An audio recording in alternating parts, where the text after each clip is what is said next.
일본 정치엔 못살겠다 갈아보자 같은 게 없습니다. 미우나 고우나 오직 자민당만을 지지할 뿐입니다. 일본의 자민당은 1955년 창당되었습니다. 이후 올해까지 약 4년을 제외하고 61년간을 집권해왔습니다.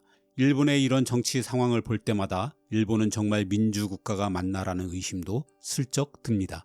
실제로 수십 년간 일당이 지배하는 국가는 중국과 북한 공산당을 제외하곤 세계적으로 일본밖에 없습니다. 우리만 일본의 민주주의를 의심하는 게 아닙니다. 미국의 비교 정치학자인 펜펠은 현대 일본의 체제 이행이라는 저서에서 일본의 일당 지배를 희한한 민주주의라고 불렀습니다. 심지어 영국의 경제 전문지인 이코노미스트가 매년 발표하는 민주주의 지수에서 일본은 2020년에 세계 26위로 결함 있는 민주국가로 분류되었습니다. 우리는 23위로 완전한 민주국가입니다. 하지만 일본에서 부정투표 논란이 있어 본 적은 없습니다. 국민의 자발적인 선택일 뿐입니다. 그래서 일본 자민당은 장기 집권을 꿈꾸는 각 나라 정당들의 롤 모델입니다. 그 덕에 일본인들이 왜 줄기차게 자민당만을 지지하는지에 관해선 많은 연구 결과들이 있습니다. 다만 복잡할 뿐입니다. 그래서 이해가 쉽도록 최대한 단순하게 정리해 보려고 합니다.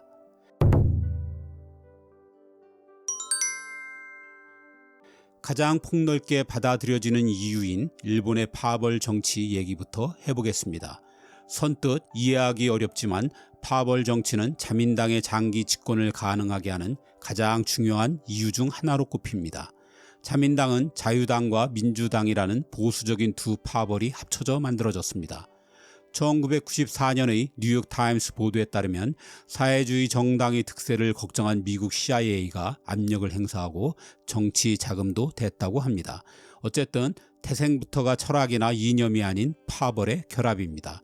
이후 자민당 안엔 수많은 파벌들이 흥망성쇠하면서 그 보스들의 합의로 총리를 만들어 왔습니다.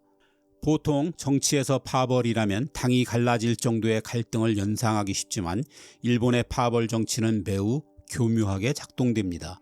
1972년 중국과의 수교 과정을 보면 그 작동 방식을 이해할 수 있습니다. 당시 일본의 분위기는 온통 반중이었습니다. 그런데 갑자기 미국의 닉슨 대통령이 핑퐁 외교를 펼치다 미중 수교를 맺었습니다. 일본도 태세 전환이 필요했습니다. 그러면 보스들의 합의로 한 파벌이 친중을 내세웁니다. 그리고 그 파벌의 보스가 새 총리를 맡게 되죠.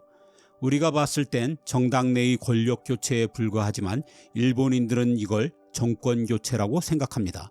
이런 식으로 자민당은 국민건강보험, 국민연금, 최저임금, 환경규제 등을 일본에 도입했습니다. 심지어 우리가 극우 정치인으로 꼽는 아베조차 기업을 압박해 임금을 인상하도록 하는 친노동 정책을 펼쳤습니다.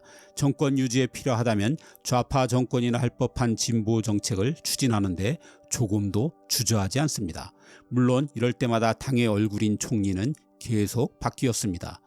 일본 스타일의 정권 교체를 한 것이죠. 일본에 1년도 안 되는 단명 총리가 유독 많은 이유가 이것입니다.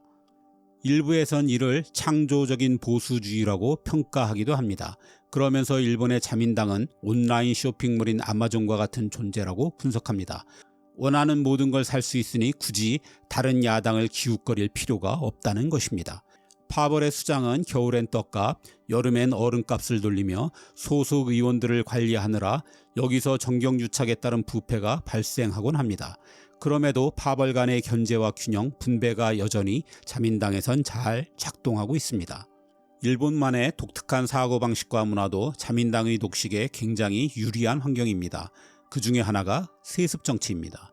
우리와 달리 일본인들은 세습정치에 대한 거부감이 거의 없습니다. 자민당 의원의 40% 정도가 세습입니다. 전 총리인 아베 신조만 해도 3대에 걸친 정치 가문 출신입니다.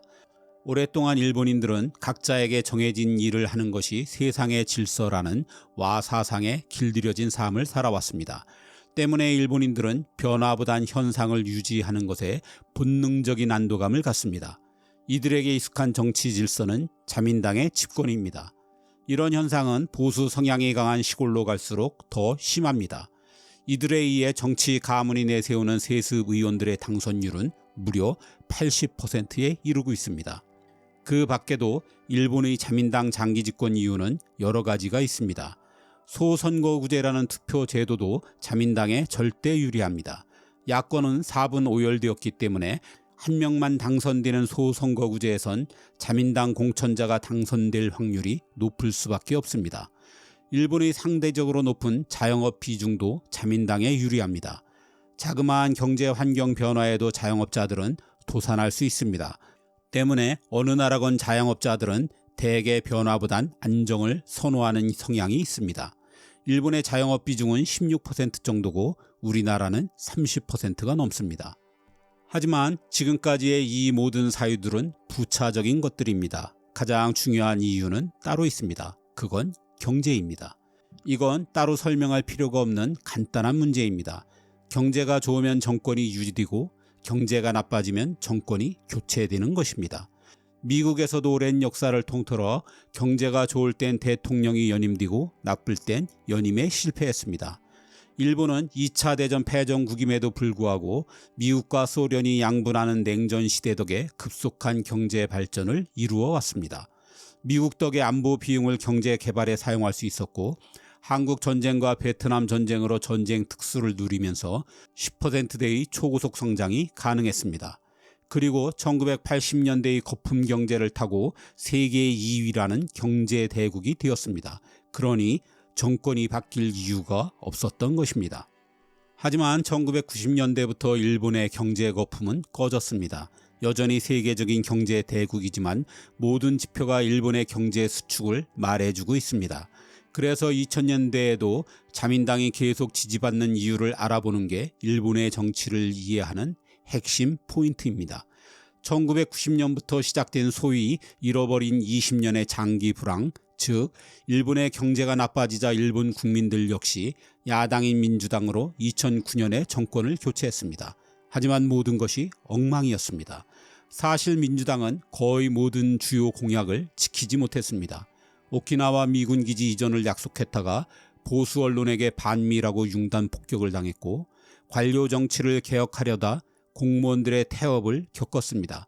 게다가 기득권의 압력을 이기지 못하고 소득세 대신 국민 모두가 부담해야 하는 소비세를 인상하려다 지지층까지 모두 돌아서고 말았습니다. 토목건설도 신자유주의 경제 정책도 제대로 끊어내지 못했으니 민주당은 자민당과 다를 바도 없었습니다. 그러다가 2011년 쓰나미와 지진, 후쿠시마 원전 사고를 한꺼번에 겪으며 우왕좌왕하는 바람에 결정적으로 신임을 잃고 말았습니다. 게다가 겨우 3년여 만에 자민당의 아베에게 정권을 빼앗긴 후 분열을 거듭 이제 일본인들에게 야당은 투명인간이나 다름없습니다. 또 하나 주목해야 할 게 이익 유도 정치라고 불리는 일본 특유의 정치 구조입니다. 자민당은 오랜 세월 국가의 재원을 농민, 자영업자 및 특정 지역에 집중 투입해 정치적 지지를 이끌어내는 정치적 유착관계를 만들어 왔습니다. 이는 대개 지지를 약속받고 도로, 교량, 공장 건설로 일자리나 사회 인프라를 제공하고 표와 맞바꾼다 하여 이익 유도 정치라고 합니다. 2012년 총리에 오른 아베가 경제를 살린다며 재정 적자를 무릅쓰고 전국 곳곳에서 벌인 토목공사 역시 이익 유도 정치의 일환입니다. 이 때문에 일본의 정치학자들은 큰 정치가 사라지고 이익을 둘러싼 작은 정치만이 남았다고 개탄하지만 이익을 매개로 한 탄탄한 지지층 관리는 자민당이 늘 집권 여당이 되는데 결정적인 역할을 하고 있습니다. 그렇다면 일본인들의 자민당 지지는 앞으로도 계속될까요? 글쎄요, 그건 잘 모르겠습니다만 일본인들의 자민당 지지율이 계속해서 떨어지고 있는 건 분명합니다. 그보다 더 심각한 건 일본인들의 정치에 대한 관심이 바닥을 모르고 추락하고 있다는 것입니다. 최근 일본인들의 투표율은 50%에도 미치지 못하고 있습니다. 세계 주요국 중에서 가장 낮은 수치입니다. 유권자 전체 대비 자민당 지지 비율은 25%에 불과합니다. 아사히 신문 설문조사 결과 투표에도 정치가 안 바뀌기 때문과 정치에 관심이 없기 때문이라는 응답이 75%나 되었습니다. 대신 지지하는 당 없음이라는 이름의 개상한 정당에 수십만 표가 몰렸습니다. 자민당 외에 대안이 없는 일본 국민들이 투표로 개혁을 하는 대신 정치에 아예 눈을 감는 쪽을 선택하고 있는 셈입니다. 일본 국민이 다른 길을 선택하려면 두 가지 조건을 동시에 충족해야 합니다. 첫째는 야당이 다시 통합하고 둘째는 일본의 경제가 더 망가지는 것입니다. 하지만 그때는 이미 돌이키기엔 모든 것이 너무 늦을 것입니다. 분석가들 사이에 이런 비관론이 자꾸만 커져가는 게 요즘 일본의 정치 현황입니다.